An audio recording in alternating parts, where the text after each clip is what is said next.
welcome to our podcast on the Gen A series and the impact it has on the field of software and its aftermath, right? So let me introduce my guests today. I have Vijay as well as Sankar, the co-founders of Ticking Minds, an organization which has deep roots in quality engineering, and they are one of the early adopters of Gen AI. Now in this podcast, we are going to talk about a lot of things, including how did they come together, what is this organization all doing, how did they embrace Gen AI, how this journey has been so far, what is their future outlook, and a very interesting thing. I am eagerly waiting to hear from them. I hope you'll find it very interesting. Thank you. Thanks for accepting my invite. Thank you, Shanti. Thank you for inviting us. Thank you for hosting us. I appreciate it. So to begin with, let me ask you a very base question. 13 years ago, you both came together saying that we will start this Ticking Mind, right? But unlike today, where getting visa and other things are extremely difficult, that was a time when software and service companies were doing extremely good. So now you made a decision not to go on that path, but to carve out a path for yourself. Of course, today you are successful, but at that point in time, what was that which made you to take such a bold decisions? Obviously, people around you would have said, don't do it now. Because they tell me even now, whenever I want to start something new, I lean on some of my very close friends. They tell me that, okay, let's first take care of your family, their education, everything should be settled. You should have a very good bank balance. So basically they are telling me that when there is no risk in life, then you start on this path. But today, after so many years, I realize that there will never be a stage in life where there will be no risk. So the same thing would be applicable to you. Yeah. So how did you make this decision first to come together and start a company?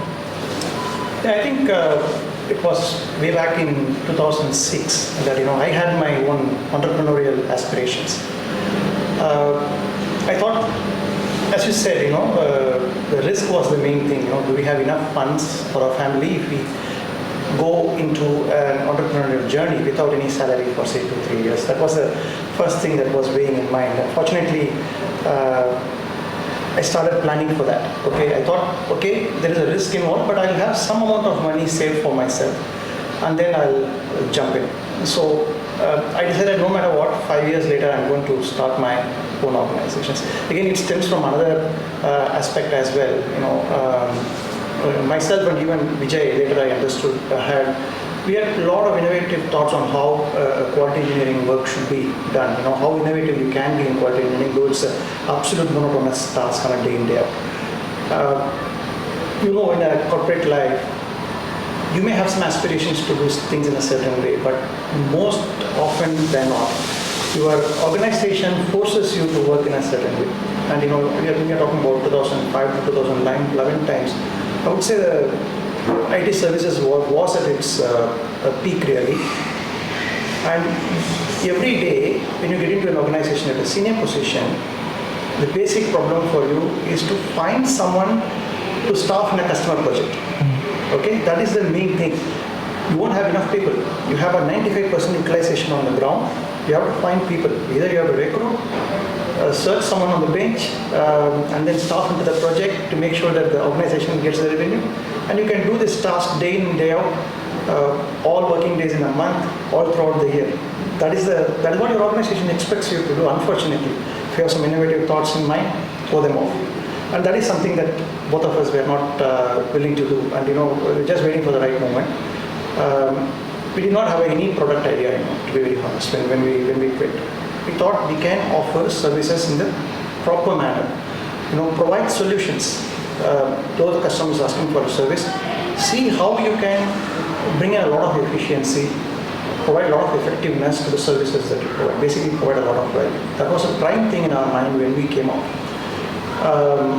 We knew that there are risks involved, and the only thought, and Vijay also asked this question, I used to, when I was 36 at that time, if not now, then when? This is the right time for us to get in. The kids are very small, the needs are not high. If we become successful, probably that will help us to fund our kids' education or whatever. That was a prime thought in mind at that time. And That is how we started. Fortunately, we had our first customer even before we started. Customers waiting for us. So that helped us to stabilize financially a little bit. Interesting. So Vijay, a question to you. So do you know Shankar from college days, or was it in a company did you meet? And you are making a life-changing decision, right? To say that I'm going to quit my job, I'm going to partner with him. So one, where did you first meet him? Number two, what made you to feel that yes, this partnership will work, I'm going to go ahead in this direction? So what was it? Yes, I was actually reporting into him at that point of time, and I was doing more of market research, trying to launch new services to the industry. So that's where I met Shankar, and what I found in him was his view to look at problems uniquely what others were not looking at. And I was kind of very inspired by him, to be very honest, in terms of his ability to look at problems from a completely different perspectives. Where I was seeing things more from reports in terms of Gartner or in terms of Nelson Hall, in terms of what was new insights that were happening in the market, new trends. Now, I was essentially trying to build services around it for Infosys. But then we were also kind of constrained with operational limitations and all that. And having someone who has had the same viewpoint as we need to disrupt what we can do to the market where we add true value to customer was something that really kind of, egged me on. And that's where I felt, having a straight shooter with me like Shankar would really help us to go in the journey ahead. And of course, we also have a common interest a lot. We care a lot about healthcare. Is one of the spaces where we both have the same passions around, because we take care of our families, the extended families. So that's where I felt probably this is the right thing to do with it, and I was quite comfortable doing it. Sure. So you met in your organization. Yeah, that's right. So how did your family react when you first went and said, you know what, I'm going to quit, I'm going to start. It may or may not turn out well, but we are going to put our best foot forward. So I'll That start was with a you. real challenge for me actually, because my wife is a homemaker, okay, and but I was getting her ready since 2006. I would say that probably 5 years from now I'm going to quit. That was the decision. So she was mentally getting prepared for this. So I have arranged some funds as well when I quit, and since my wife was convinced, my in-laws were probably okay. Okay, if she is okay, then we are okay, kind of thing. And at that time, my brother was really supportive. Some of the seed money that I brought in was funded by my brother. My mother was really supportive at that time. Her thought process was that my father was into his entrepreneurial journey way back in the late 70s, and he was not successful though. But she knew that probably that is where he's getting his inspirations from. Let him give a try. There is nothing to lose, kind of a situation. We did not have a great financial backing at that time, to be very honest. But the family was really supportive because I prepared them. Sure. How about you, Vijay? Yeah, as usual, any family you go and talk to them, are you crazy? Is the first reaction that you get. A lot of caution, and I happen to speak a lot with my wife, Shubha, and then with my brother-in-law, Purush. So we also had a lot of discussions with people who had been entrepreneurs at that time, and especially in the software testing space. I was pretty much concerned. I had that instinct that this is going to work for us. Probably it's going to be a little bit of more long haul, but I was prepared for it. So I was able to convince my family that this is the right way to take. So that helped me really go forward on that. That's interesting. You prepped your family and Yeah. you made them ready, and you have to go all the way until they are convinced. So can I safely assume when you started, your family were onboarded, saying that yes, there was no difference of opinion? Yeah, that's right. There was no difference of opinion. They were fully convinced. Yeah, this is the way to go. In fact, I prepped my wife in a way that I'm going to be without a salary for close to a year and a half. Probably for the first year, I did not take any salary and lived out of the PF money that I got from Infosys. The worst thing is I was constructing a flat as well at that time. and that sucked away almost all the PF money that I got. So it was a difficult situation to handle at that time. But somehow, as I said, we had our first customer even before we started off. So that was bringing in some revenue. So we could quickly see that we could break even, we could take some salaries, and we could manage the situation. Wonderful. So you started off the journey. Good that you have already had a first customer. But every journey will have its ups and downs. Yeah. So at any point in time in this 13 years, have you ever thought at least once, I shouldn't have done this? Probably this was not a right decision. Did that type of an idea struck you any time? Not really. I think we were absolutely convinced that this is the journey that we wanted to take in. There have been several ups and downs, I would say. And I would say somewhere between 2017 and 2020, there was not a great demand, honestly, for these services. We were just flat. We were not growing at all. In fact, there were a couple of customers who closed shop, and we did not. We lost them because they were not able to run their services. So we had some challenges like that. But we had a lesson in a slightly different way, I would say. So Vijay has been saying that we have our passion in the healthcare space. So we wanted to target the Indian healthcare industry, and especially the primary healthcare that happens in the clinics, private clinics, which is so huge really here. We can talk about it in detail if you want, but we wanted to make sure that a lot of these services are digitized, and the patient gets a wonderful experience, booking appointments with these doctors, getting the right kind of care, even the post-treatment, how exactly he gets treated. There's a platform for the doctors to engage with the patients, and so on and so forth.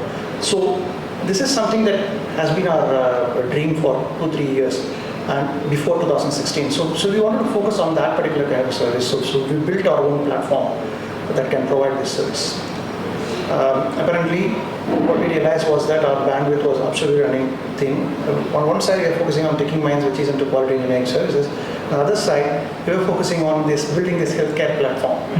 That took some of our focus away from Ticking Minds, and we suffered a lot, to be very honest, at that time. So there was we went down a bit on the revenue side in the Ticking Minds because we really could not go and speak to the customers on a continuous basis, engage with them, and that resulted in some loss of business as well here and there. And before COVID, we had to sunset the service, the healthcare service, for various other reasons. And when we did that, we brought our complete focus back into Ticking Minds. Unfortunately, the digital transformation thing that kicked up during COVID time, that helped us to regain some of the lost market as well. But from then on, we are absolutely clear that we want to focus only on Ticking Minds. And that focus is really helping us, I would say. So it's not that, because of some market conditions we had ups and downs. It's because of our lack of focus and focusing on something else with a lesser bandwidth that we suffered. But that taught us a lesson, and we learned, I would say. In fact, very insightful response. I get a lot of questions out of it. So let me start with my first question on that. If I have to take you back in a time machine and to the date when you decided we will also start focusing on a healthcare platform, with whatever knowledge or lessons you have learned, what are the top 2 things which you do differently than what you did at that point in time? I think we wanted to do it in a bootstrap manner, first thing. That was, I think, a mistake. Though we had a beautiful plan in hand, we should have probably gone for funding. Because of lack of funding, there were tons of things that we had to do ourselves. That took a lot of focus from Ticking Minds for us. That is number one. I think the other one that I always tell to anyone who wants to be on an entrepreneurial journey, I tell them, you want to build a product, yes, that's absolutely good. You have a very good idea. You are technically good. You have a wonderful team around you to build.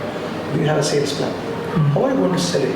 If you don't know how to brand, market, and sell your product, there's absolutely no point getting into anything.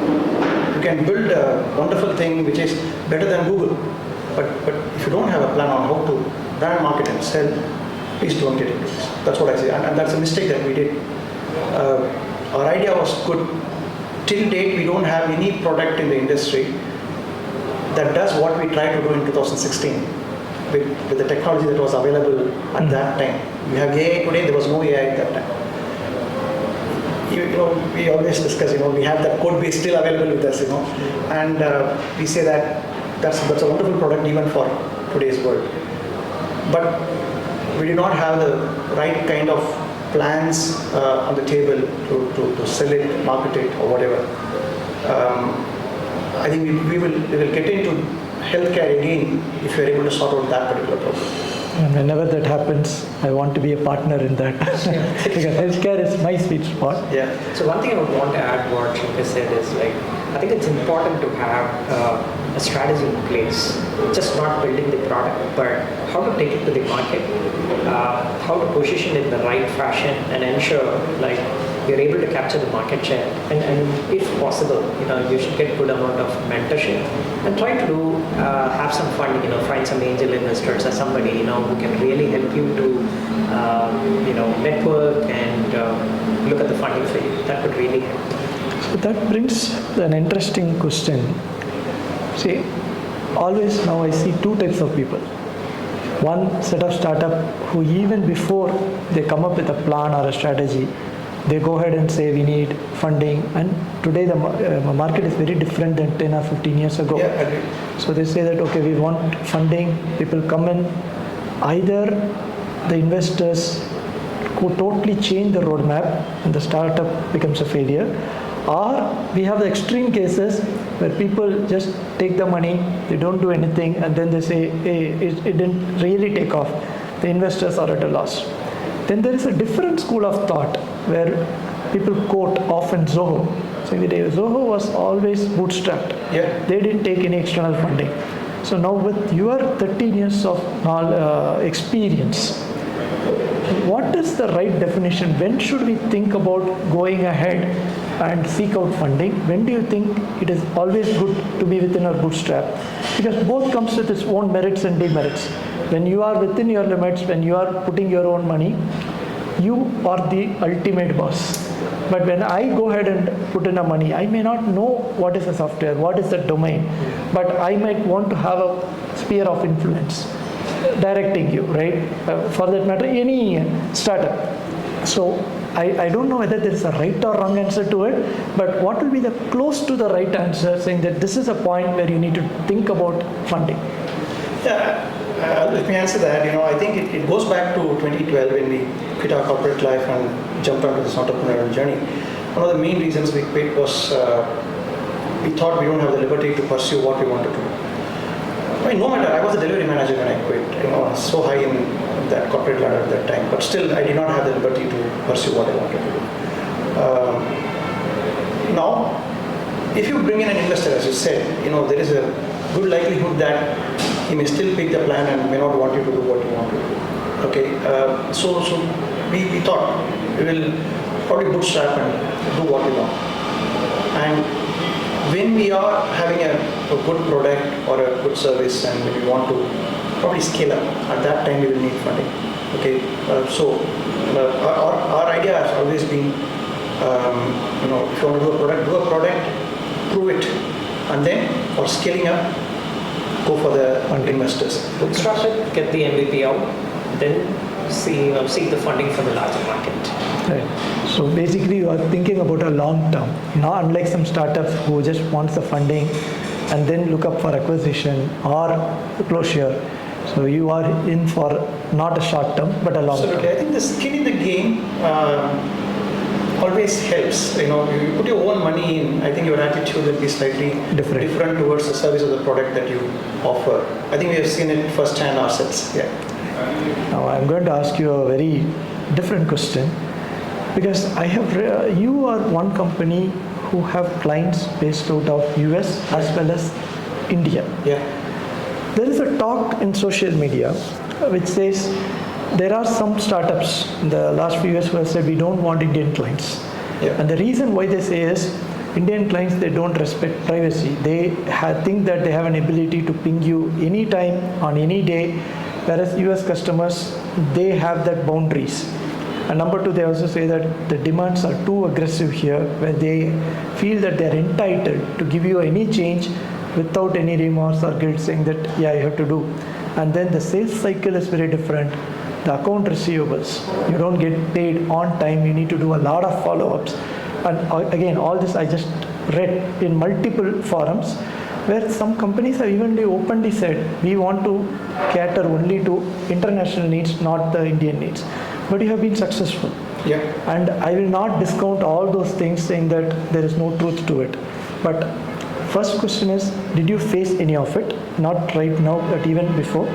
And number two, if you have faced, what is your secret sauce on handling it? I know that I'm asking in an open forum, Yeah. but I want the listeners to understand that.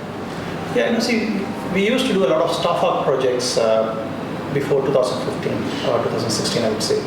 And that does not create any stickiness with the customer, to be honest. You're giving bodies and, they use them. If someone quits, you have to replace them. That's a lot of cost at times. And, it's very difficult to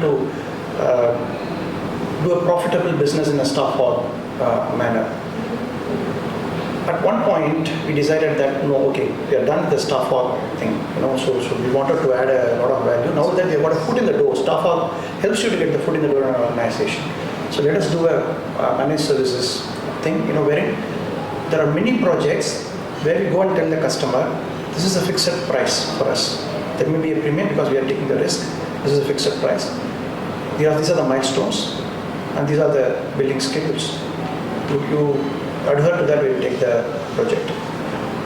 There are times wherein some customers have not really agreed to the contract and we have not pursued with them. We have lost business. It's not that we take every business, and there is a pattern in which some customers pay. For instance, a customer delays payment by, as you said, instead of net 45, they pay by net 120, net 90, and whatnot. Though we have a contract in place, there are many organizations which cannot even take the customer to the court or anywhere. India has some mechanisms, but then, so in those cases, we devise a contract in such a way that we get some advance once we sign the contract or once they release a purchase order, and then we pursue. That keeps the cash flow going. If they decline to pay an advance or whatever, we don't do the project. That's absolutely fine with us. Okay, so we go with the track record of the customer as well. We go for fixed price contracts largely. If it is a time and material, we are very careful in terms of how we charge the customer. But it's a challenge, I don't think we have cracked the puzzle, but largely the cash flow situation in India has been resolved.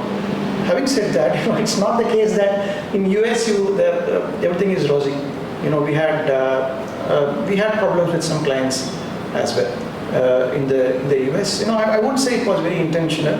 They were going through a difficult situation when the government changes in the US. They don't get payment from the federal government, and they don't in turn pay. So it was a very tough situation. Okay, so we have faced problems with some US customers as well. Now that those problems are resolved, we are in a good situation. But this problem is across geographies, I would say. Right. So the way I understand is you operated on your own set of rules, and you were not ready to break it because you know that this is the game which you want to play in. Absolutely. It brings you some unneeded risk into your system. So our risk management suggests that this is something that works for us. On average, we get the payments in net 55, net 60 days today. Our target is net 45. If we get net 55, net 60, we are good. That's the minimum amount of delay that we have after we brought in our own set of rules. I think one of the things that we also do as part of stakeholders management is that irrespective of whether it's a US client or an Indian client, we engage with them, we try to clearly tell them, what's the value that we are trying to create for them. We try to understand what is that they're expecting truly in terms of just not only from the quality from our side, but what in terms of their business growth, what is that their outlook is. That kind of gives us a roadmap how we should approach. So when we engage with any customer, it's not like we put in a contract. We look at what strategic partnership can we work with them. How can we truly add value? So that's something that's worked well in our flavor. We set the expectations and boundaries very clearly at the start of the engagement, and we also kind of document it well into your contracts as part of the contracts that we sign through. That helps us to really have a concrete boundary within which we operate. So I wouldn't really say it's too rosy on one side or another. It's all about you setting the right expectation, whether it's a US customer or an Indian customer. Of course, there could be some constraints in terms of the compliance that you will have to adhere. But other than that, I don't think we really have challenges. Sure, that's a very valuable answer, because many people still think dealing with customers, not just in India, Asia, is very different compared to Europe and US. But what I understand is that is across. How you set the rules of the game and how do you operate with it. A certain time flexibility will be dangerous. I'm not saying you shouldn't be flexible, but accommodating every request just to get business and improve your top line might take a lot of your bandwidth in firefighting and following up, which you may not have when it comes to the right growth pattern which you want to look at. Now, there's another important thing which I saw when I went through your website and your business model. You have a platform, Cognitest. What was surprising to me or interesting to me rather than surprising is, normally I've seen service integrators, they focus on, as you said, start with staff aug, mature into your managed services, and then probably go ahead into development or UI UX, augmented services, correct? And then they also span in a different way, in a horizontal way, where they try to go ahead and take other customers. But you made a very bold decision, hey, I'm going to go ahead into a platform, right? Which is a product mindset fundamentally, platform/product. Which is, to me, it's two different thought process altogether. Getting into a platform and product is one, getting into a system integrator is different. When did you get this idea and why did you get that idea? You could have always gone in that same way. Services. No, I think the seeds were sown when we were with an organization like Infosys, I would say. Infosys used to win a lot of clients by having tons of differentiators. But one thing that we realized was that there were some of those differentiators which were more heavy kind of material which cannot scale up. So those differentiators were proving to be bringing a lot of efficiency to the quality engineering process. That is number one. The other thing that we have seen is we operated in the managed services or staff aug for 5-6 years or more than that. And it's not today that I have been into this quality engineering space since 1999 or the biggest problem in quality engineering is the monotony that sets in. Be it an automated test, there is some amount of manual test that you still have to do. You cannot ask a quality engineer to come in day in and day out, give him a build every day, ask him to execute the same functionalities, ask him to execute the same scripts every day.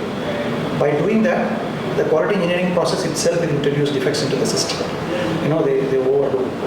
There's a lot of focus and concentration that is required continuously throughout the year if you are working on a single product. That's very difficult. You need a complete automation of the entire quality engineering process.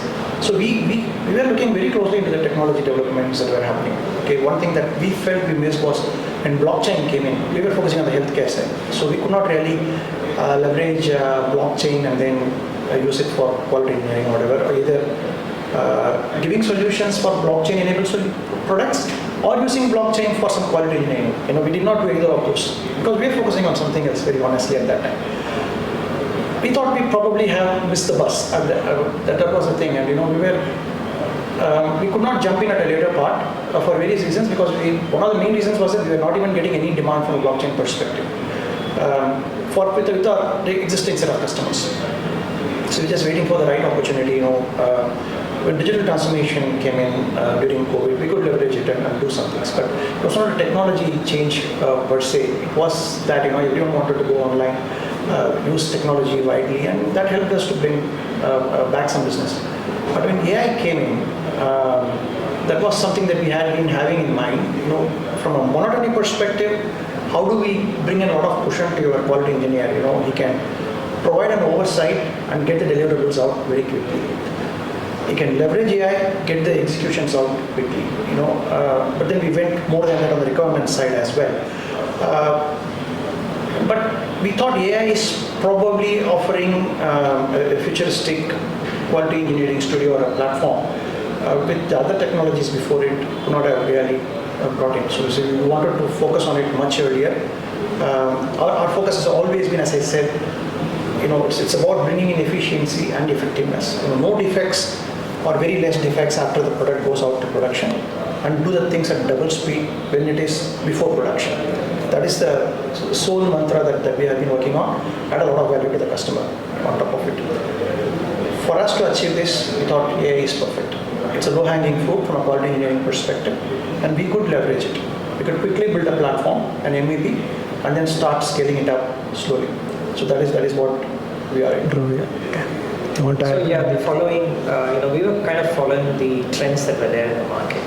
So one of the use cases that we found with GenAI is its ability to be able to generate content. We were trying to apply it closely into the quality engineering space. So if you look at it, for any quality engineering engagement to succeed, primarily you need to have a domain expertise. You need to have the skills that's needed. And more on top of the skills, you need to have a strategy as to how to use those skills, how to test applications.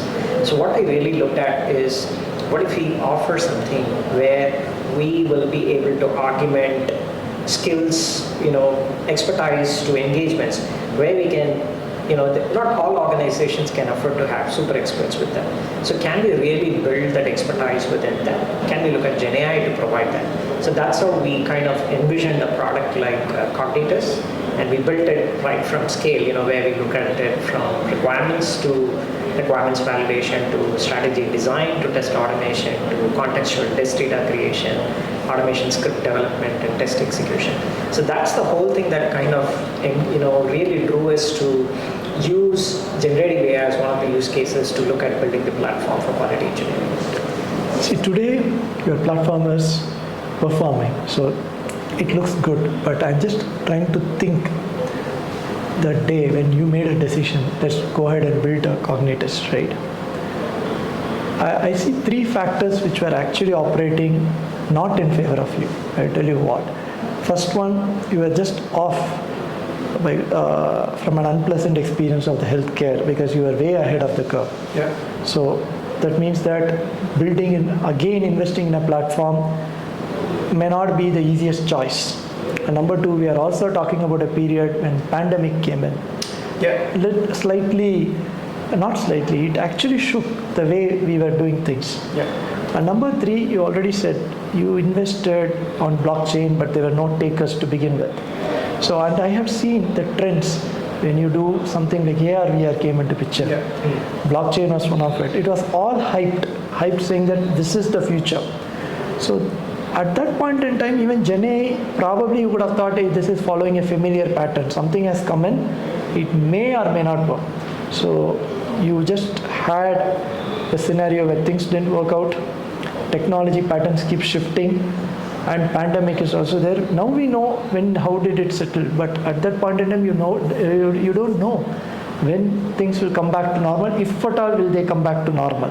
Yeah. In middle of all this, you are making a decision, I'm going to build, I'm going to invest on Cognitus, GenAI is going to be here.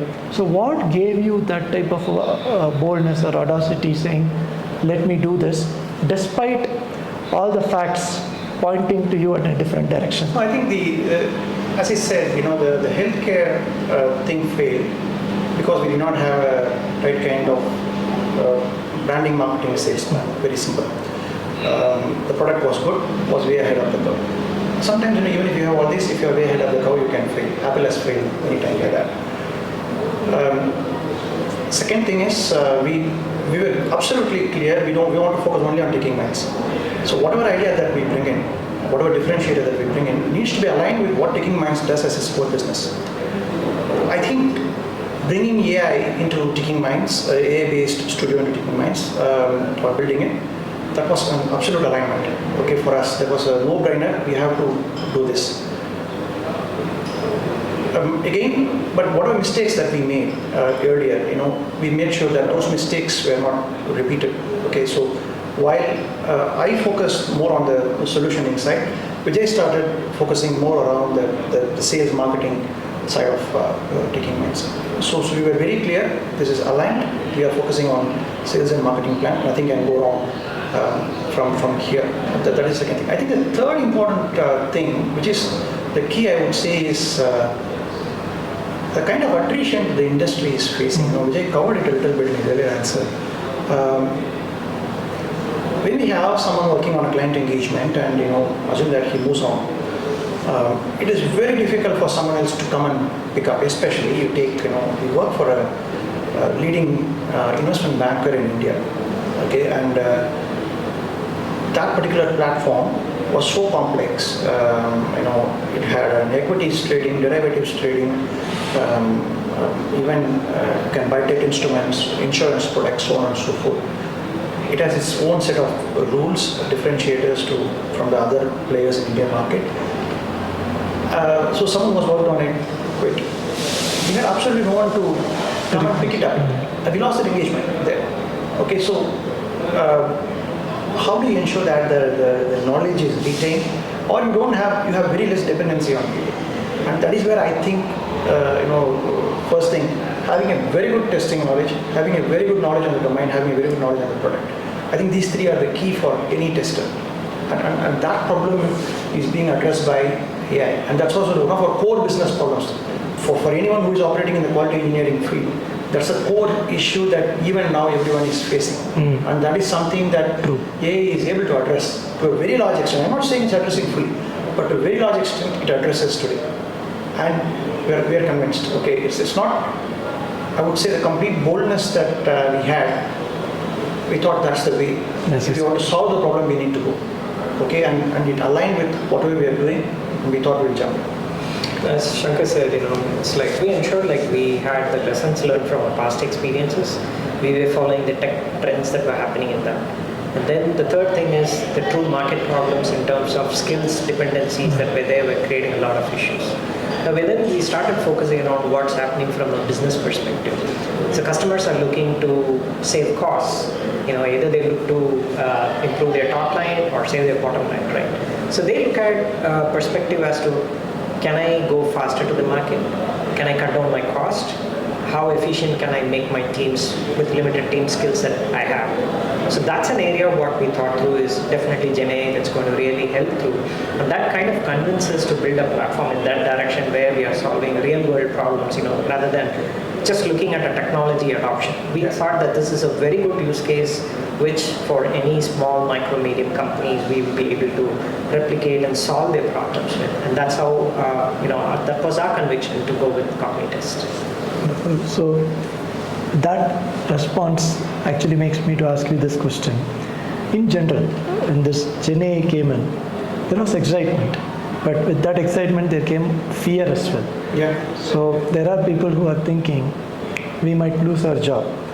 And here is a company who embarks on that path right away and starts investing on a platform.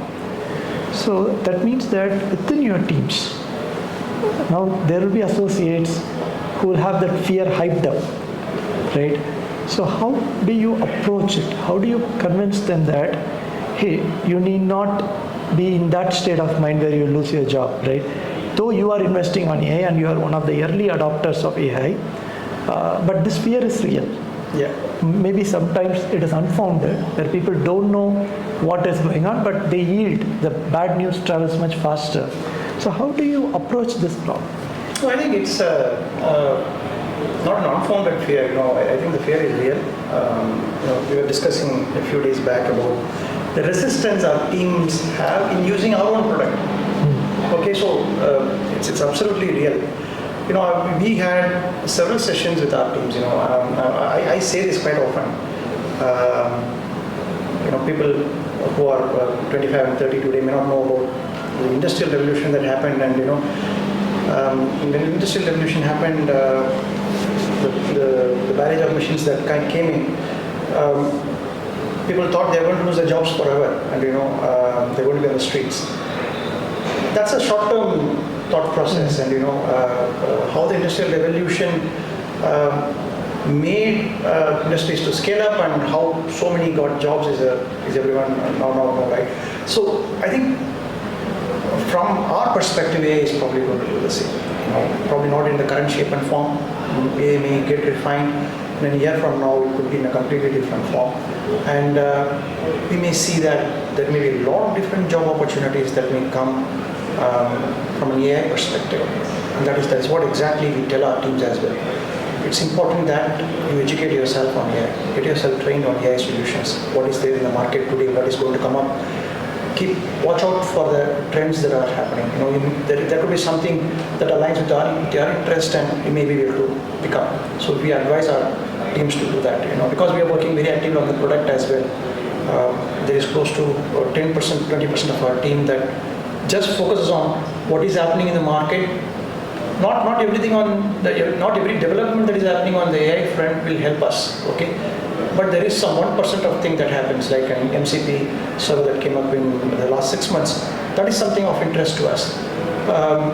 So the teams are now convinced that they have to keep an eye on what is happening in the market. They have to get themselves upskilled on the AI front and then do it. But the fear is absolutely real. Resistance is absolutely real. But we are trying to overcome that through this way. True. On AI, right, the pace of innovation is much, much faster. Earlier, I had seen trends. I had been here for 2 decades. But normally what happens is an increment comes after a quarter or 2 quarters. But here, even a week looks to be too long. Absolutely. So I know that in your job, you will have a number of things, including, she said, your marketing, delivery, sales, a number of things, right? Now, personally, how you keep pace with this type of innovation? Because you couldn't lose track of it. And this is changing too fast. 6 months ago, what you had, still there, but not that relevant. Things have improved. So what is your personal approach to stay ahead or at least in pace with the technology? So one of the things that we've always looked at, let's say we look at the marketing. If I'm to take a specific example of marketing, so traditionally we've been looking at LinkedIn marketing as one of our old things. So we try to look at what are the new tools, ways in which things have been really rapidizing and really adding value in terms of China. So we kind of invested ourselves personally picking up those courses, picking up product trials, putting our hands to it, not only just me and Shankar, our workforce as well. We sign up for training. We sign up taking trial periods. We try small periods of experiments, sending out emails, sending out even anything related to, let's say, an email marketing or content strategy. We have tried that personally ourselves. We see trends, how it works, and then we kind of try to take a small minuscule of it. We try to pilot it for about 2-3 weeks. We watch for improvements that needs to be taken. So that kind of gives us that adoption, that how we have to take to the market. And we also look at what some of our peers are doing, some of the influence in the marketing side are doing. Similar way, we look at it on multiple aspects, be it on the quality engineering side. We always try to keep abreast by following up a Gartner. We look at other influencers who are there who promote, just like you, Shani, promote on the AI side of things, right? We sign up for your courses. That kind of gives us that knowledge. It's the only thing that we need to have is you really need to have an intent to evolve. You really need to have an intent to learn, which is, I think, is very essential for us. That really keeps us in pace with what's happening in the market. Yeah, just to add to him, I would say, it's like a 70-20-10 kind of an effort. What we realized, when we started looking into this cognitive test was that if your entire team looks into just the core product development, that's absolutely not enough. Okay, I mean, AI in its current evolution, there are a lot of shortcomings.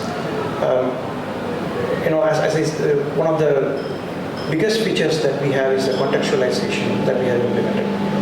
And to implement that, we have to go through variety of technologies, variety of things to do it in a roundabout way when we start off. Today, in the last 6 months, there are newer developments that are coming, which are making our life much more simpler. So in essence, it's important that we need to watch out for what is happening. There's absolutely no doubt that you need to continuously learn, unlearn unnecessary things and kind of stuff.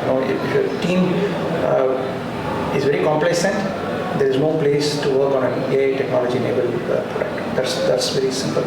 So for us, the 70% of the team works on the core product. There is a 20% of the team that keeps an eye on what is happening around the world. Again, that's absolutely not enough.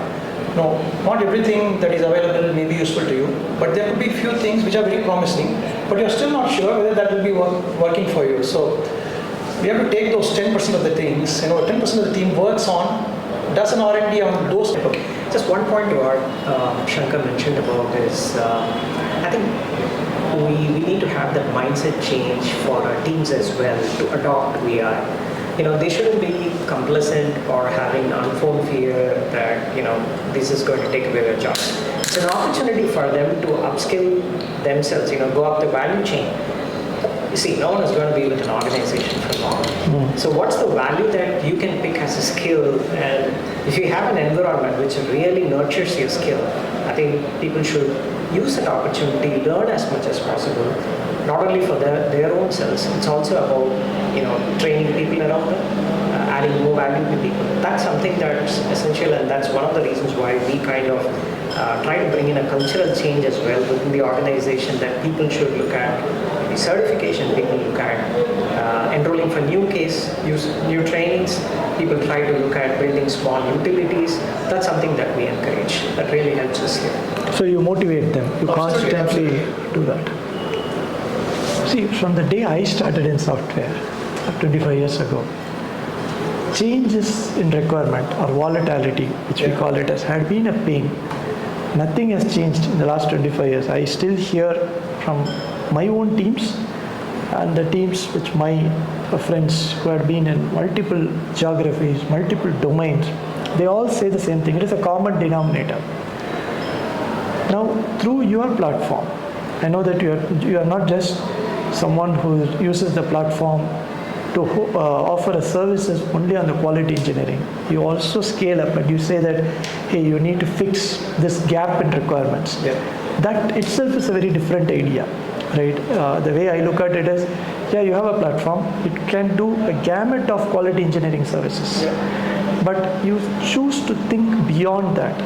That's something I've never heard in any other platforms which I have seen. I have seen platform for data management, test data, lot of stuffs, but this is a little bit different. So why this tangential thought? What triggered you to do that? I think I have to go back way back 99, 2002, 2003 times when I worked with Polaris. Okay, Polaris were pioneers in software testing, quality engineering area. Okay, so I got a lot of my quality engineering fundamentals working with Polaris. There were tons of things that we used to do. Even now, many organizations don't do it that way. And one of the things, we used to work with Citigroup at that time, and one of the key things that some of our engineers used to do is, when a requirement is rolled out, you go and challenge that requirement. Okay, I've seen one of my colleagues, his name is Ganapati Subramanian. I regard him as one of the ACE test engineers even today. He looks at the requirement and then says, sorry, this requirement is wrong. When he says that this is absolutely not compatible with what you have already rolled out, not compatible with these regulations in Spain, and it won't work. If you release it, you'll have a production defect on day one and you will address it with a patch release. That's the way he will communicate back to the business analyst. And the business analysts take it back, they take him very seriously. And, he's just not good in finding defects. After the build comes in, is very good in finding out whether the requirements are correct. And I have had many chats with them, and he used to say, Shankar, we used to take things for granted. We always think the business analysts are absolutely right. No, just like how you have inexperienced people within your team, you have business analysts who are probably not trained in that particular domain to the extent that we look at. They can make mistakes. Always look at requirements and suspect every inch of it. Challenge those requirements. Challenge those requirements is absolute keyword. And whenever I have led a lot of quality engineering teams across multiple organizations, I used to tell them, challenge those requirements. Challenge the requirement is not taken in the right way by many business analysts across organizations. But then that's absolutely fine. Let us not be nice people. Absolutely fine with that. If they are going to bring out some defects, if they are going to bring in some cost savings to the client organizations, we have done our job. That's how I look at it. And before cognitive test, we used to tell our taking minds teams as well that is this requirement right? Challenge it. That is something that we used to tell them. And challenging is not easy.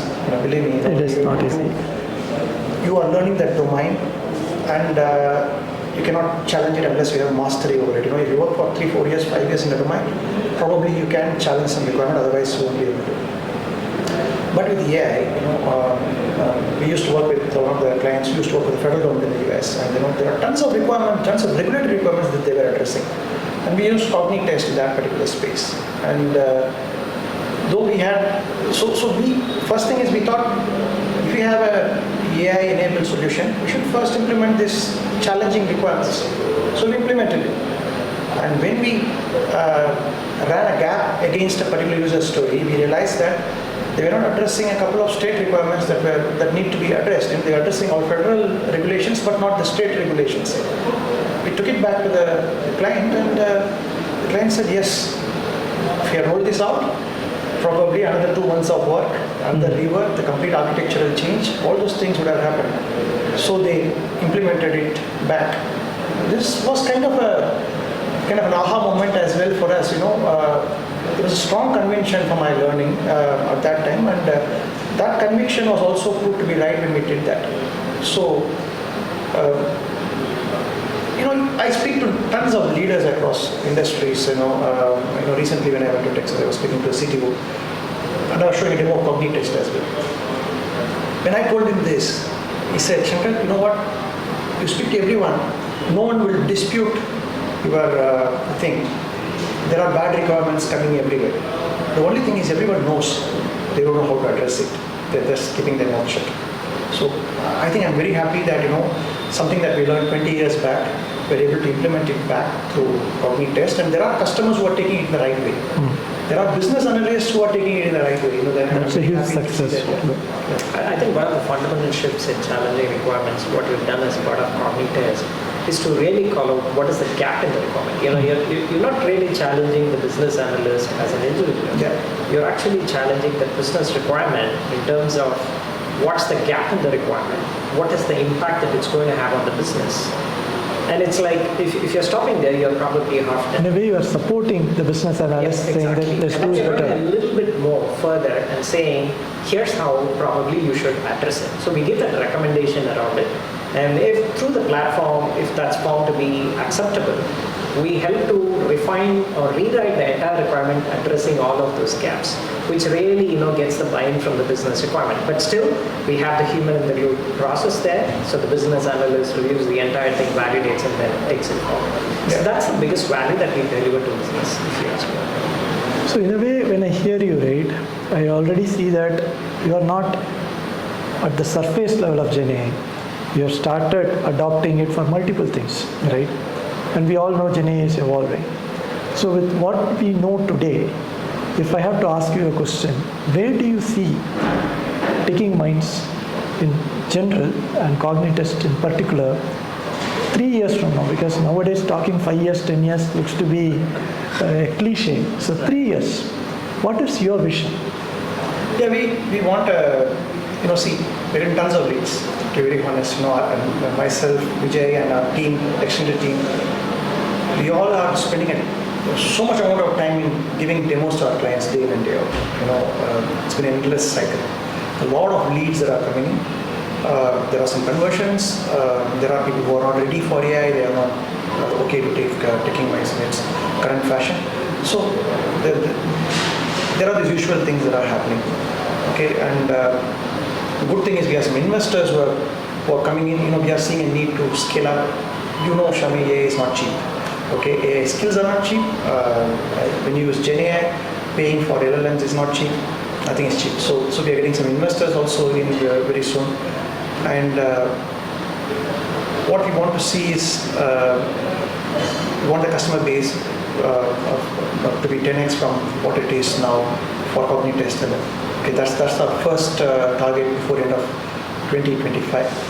So if you are able to achieve that as a first target, needless to say, we have to improve tons of things. There are probably 20 big items in our roadmap that needs to be implemented as well as we go along. If we can get our client base extended during the next year, I'm not even looking at 3 years, but at least the next 2 years, if we can get some good client base for Cognitest, 25x from the current number, we'll be pretty happy. That should be a good start.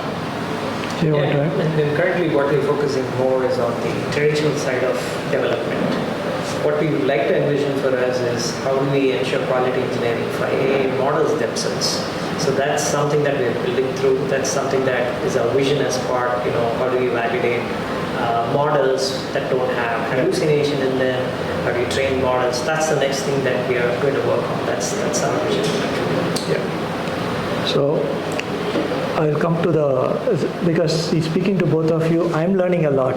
I am pretty sure audience will be inspired and they have a lot of takeaways, especially from the beginning, the way you said, have a skin in the game, when to go for investors, when to go for bootstrap, and the way you bounced back, even after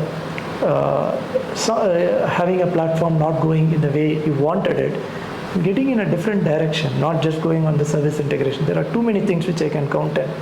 But the final question which I have for both of you, and I'll start with Vijay for that matter. We started this discussion where I asked you a question saying, why did you come out of your high-paying, very secure job? And the one-word answer or a one-line answer is, we didn't get to do things what we wanted. Yeah. Now it has been roughly 13 years. Now let me ask you, are you doing what you want?